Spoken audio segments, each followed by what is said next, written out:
কলকাতা স্টাইলের chicken cutlet একটি জনপ্রিয় বাঙালি স্ট্রিট ফুড।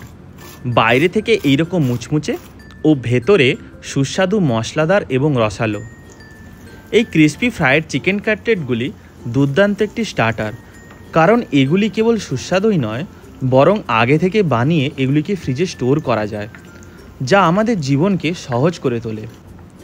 এটি সাধারণত বেশিরভাগ পুরানো কলকাতার কেবিনে পাওয়া যায়, তাই চিকেন কাটলেট ছাড়া কেবিনের মেনু আক্ষরিক অর্থেই অসম্পূর্ণ এবং প্রায়শই চিকেন কাটলেট ফাউল কাটলেট নামেও পরিচিত।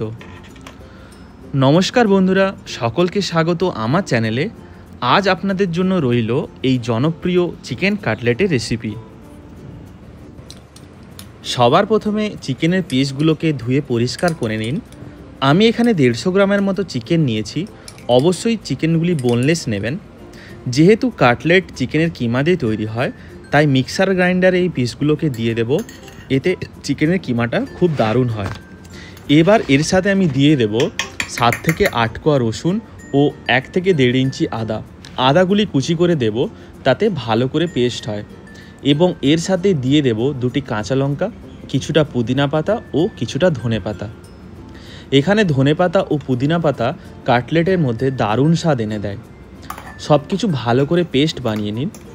পেস্ট বানানোর সময় কোনো রকম জল বাইরে থেকে অ্যাড করবেন না, তাহলে টেক্সচার চেঞ্জ হয়ে যাবে। মাংস সহ আদা রসুন পেস্ট হয়ে গেলে সেটিকে একটি বাউলে নিয়ে নেব এবং এতে আমি দিয়ে দেব পরিমাণ মতো কুচানো পেঁয়াজ।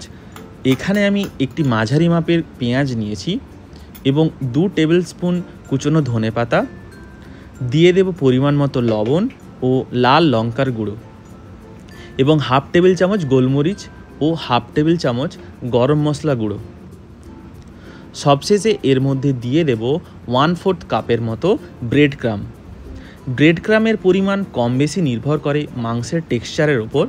সব কিছু ভালোভাবে মাংসের সাথে মিশিয়ে নিন এবং 30 মিনিটের জন্য এটিকে ঢাকনা দিয়ে ঢেকে রেখে দিন। এবার কাটলেটের কোটিংয়ের জন্য 2টো ডিম নিয়ে নেব এবং তাতে পরিমাণ মতো লবণ, সামান্য গোলমরিচ গুঁড়ো ও 1 চামচ কর্নফ্লাওয়ার দিয়ে ভালোভাবে সেটিকে মিশিয়ে নেব। ডিমের সাথে কর্নফ্লাওয়ার যেন ভালোভাবে মিশে যায়, কোনো প্রকারের লাম্পস না থাকে সেটি খেয়াল রাখবেন। কাটলেটগুলি ডিপ ফ্রাই করার পর দারুণ একটা বেশ মুচমুচে ভাব আসে, তো সেই জন্য একটি প্লেটে আমি নিয়ে নিয়েছি এখানে ব্রেড ক্রাম 1.5 থেকে 2 কাপের মতো, এবং তাতে দিয়ে দেব 1/2 চামচ লবণ, 1/2 চামচ রেড চিলি পাউডার ও দিয়ে দেব 1/2 চামচ গোলমরিচ গুঁড়ো। এটিও ভালোভাবে মিশিয়ে একটি সাইডে রেখে দেব।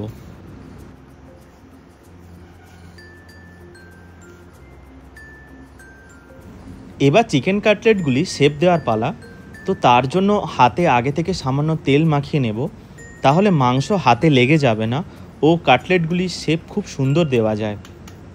কাটলেটগুলি তৈরির জন্য মাংসের মাঝারি মাপের প্রথমে বল বানিয়ে নিন এবং এখানে আমি কাটলেটগুলি ডায়মন্ড শেপের বানাবো। ভিডিওটি যেমন আমি দেখাচ্ছি ঠিক এইভাবে ফলো করুন, তাহলে আপনারাও বানাতে পারবেন। চাইলে আপনারা রেক্ট্যাঙ্গেল শেপেও এটি বানাতে পারেন।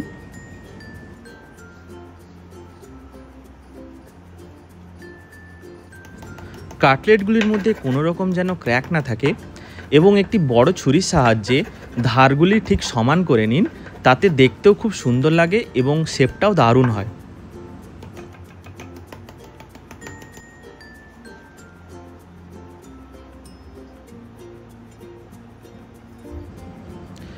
এরপর কাটলেটগুলি ডিমের মধ্যে ডুবিয়ে এবং ওপর থেকে ব্রেড ক্রাম্পের কোটিং লাগিয়ে দিতে হবে। এইভাবে 1 থেকে 2 বার রিপিটেশন করুন, তাহলে ডিম ও ব্রেড ক্রাম্পের লেয়ার খুব ভালো হবে এবং তাতে ডিপ ফ্রাই করার পর মুচমুচে স্বাদ খুব সুন্দর আসবে।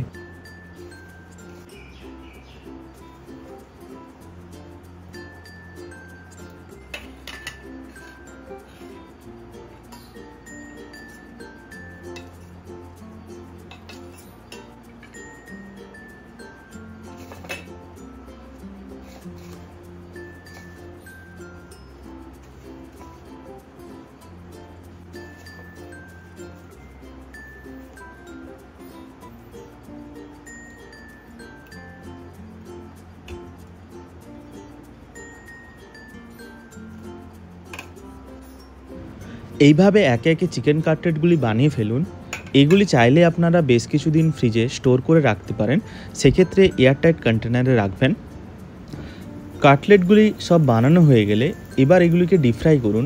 ডিপ ফ্রাই করার সময় তেলের আঁচ মিডিয়াম থেকে লো ফ্লেমে রাখবেন।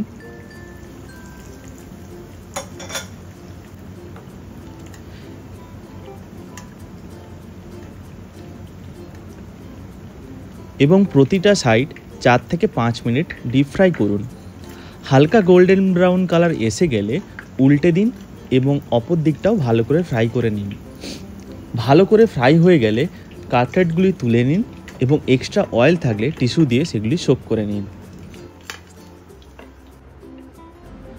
এই চিকেন কাটলেটগুলির খাওয়ার একটি নিয়ম হলো, এতে সার্ভিংয়ের সময় অবশ্যই কাসুন্দি দিতে হয় এবং স্যালাড হিসেবে কুচনো শসা ও পেঁয়াজ।